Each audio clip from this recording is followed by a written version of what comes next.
With relation to gaming, a lot of people had their starts with many different consoles.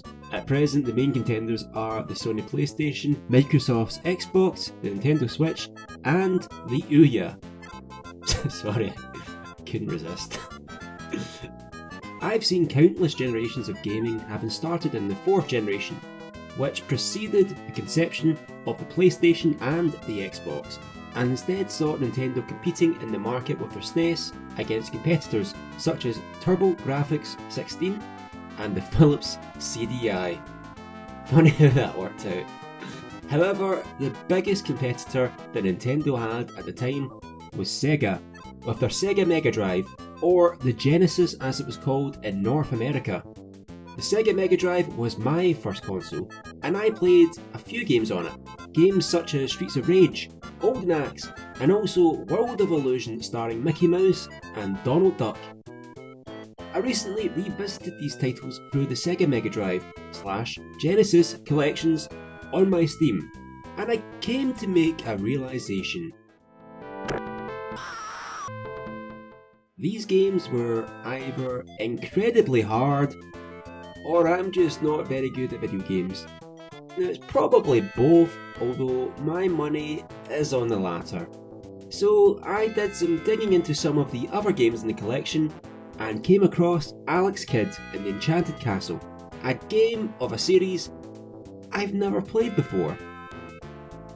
Alex Kidd had been around for quite some time before the Mega Drive's iteration, with Enchanted Castle being the 5th entry in the series and the only one being released on the system. So that's the only one I've played so far. Originally released in 1989, Alex Kidd opens, detailing Alex's adventures as he travels to find his lost father, King 4, who disappeared long ago. His travels take him to a completely new planet known as Paper Rock, where its residents are known for their love of the game Rock, Paper, Scissors. Remember this, because this will come back a lot in the game. A lot. Gameplay wise, Alex Kidd is pretty standard for a platformer of this era, allowing the protagonist to run and jump while also punching enemies. Like this car! Take this car! However, Alex is also in danger as he travels the planet, with many fiendish enemies who will kill him in one hit. Like a car! Take that, Alex! Throughout his journey, Alex can find several power-ups to help him. Such items include a power bracelet, which allows him to shoot a projectile at enemies, a pogo stick, which allows him to jump high, a cane which allows him to float in the air like some sort of messiah, a cape which provides invincibility, a helicopter to fly and shoot enemies, and a motherfucking motorcycle.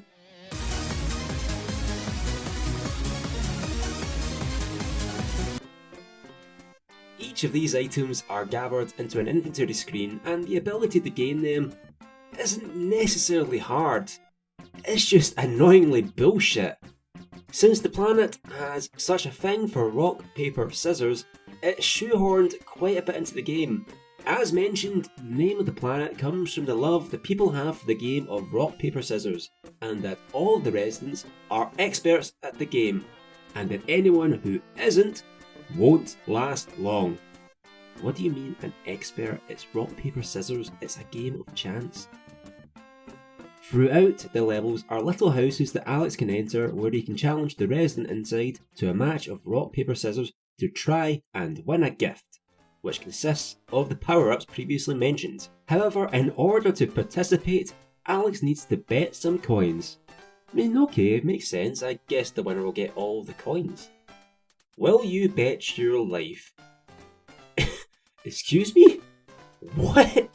I'm betting coins? The fuck do you mean do I bet my life? This isn't the Squid Games. The Alex Kidd games.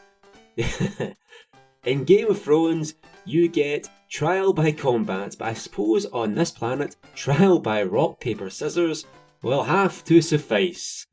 Now, I'm sure I don't have to explain the premise of rock, paper, scissors, but Just in case, here's a nifty Noir Reservoir guide. Each opponent chooses between 3 different moves: rock, paper, and scissors. Rock beats scissors, scissors beats paper, and paper beats rock. The player is provided with ample opportunity to select which move they would like to use. If the 2 moves are the same, another round begins, whereas in the event the player loses, they are horrifically crushed. However, if the player wins, the opponent is instead crushed, and the player wins the gift as their opponent curses them as a thief. What do you mean, thief? I won this fair and square. This time. These houses are entirely optional, although they can be used to help win some of the power-ups to proceed through the game. Although, from what I can see, these aren't exactly necessary to proceed. Some items are admittedly handy though, including an amulet that Alex can equip to help see what the moves the opponent is going to use in their next rock, paper, scissors battle, which is fortunate as this leads us to Alex Kidd's boss battles. At the end of some of the levels, Alex will encounter an enemy who challenges him to a round of rock, paper, scissors. Unlike the houses previously mentioned, these are actually necessary to complete in order to progress through the game. And as you can imagine, these are irritating. Very much so. Losing will result in Alex being crushed to death, and that does seem really irritating. Although, fortunately for me, the Sega Mega Drive collection I used came equipped with a rewind feature, meaning I could time warp back and change my move against the enemy. Once again, cheating saves the day. There are 11 stages in the game for Alex to explore, but for the most part, none of them are very interesting and are in fact pretty short. After dodging through enemies by throwing hands and winning a few rock, paper, scissors matches by throwing hands, Alex can end a level by finding a rice ball, which is pretty much the main basis of the game. However, the last 2 levels do function slightly different. The penultimate level, for example, takes place entirely up in the sky and forces the player to use the helicopter power-up automatically. And can I just say, the helicopter itself sucks. It feels heavy and I often find myself plummeting to the ground. Across the stage are several enemies, and if Alex slightly touches one of them, he plummets to the ground and dies. It's not a very fun level, and even the music itself is terrible.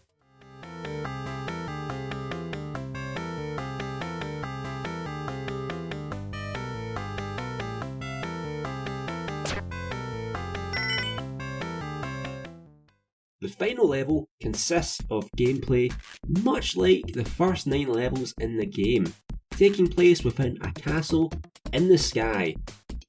What makes it different, however, is that the length of the stage is far longer than any of the other stages in the game. Just to give you some perspective on the time, it took me about 25 minutes to complete this final level. In total, Alex Kidd took me about 45 minutes to complete. The castle itself contains multiple screens full of enemies and traps, as well as some puzzles to try and proceed through. Some of them incredibly deadly, and some of them simply incredibly annoying, like me trying to jump across this chasm, it bounces me up and down. At the end of the castle is the final boss of the game, Ashra, the self-proclaimed lord of the castle, who calls for a final showdown against Alex in, you guessed it, a game of rock, paper, scissors. In order to beat him, Alex needs to win best 2 out of 3, which is where my handy friend rewinding came in real handy. After losing, Ashra flies into a fit of rage and attacks Alex in an epic final boss battle. And by final boss battle, I mean Alex just keeps punching and ducking and eventually beats him.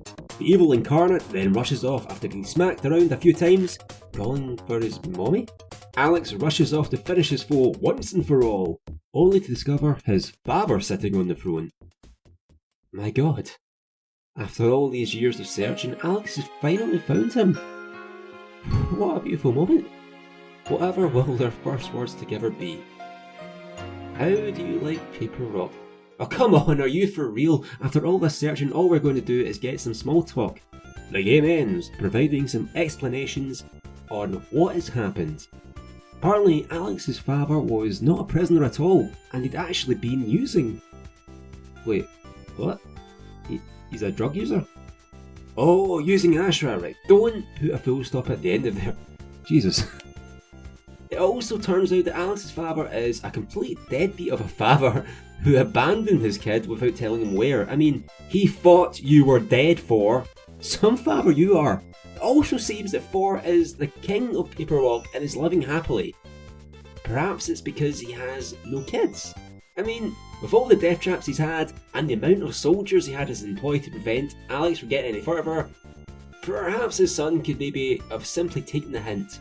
Emotional, Alex runs to kill his father for the turmoil in his life. Or will give him a hug.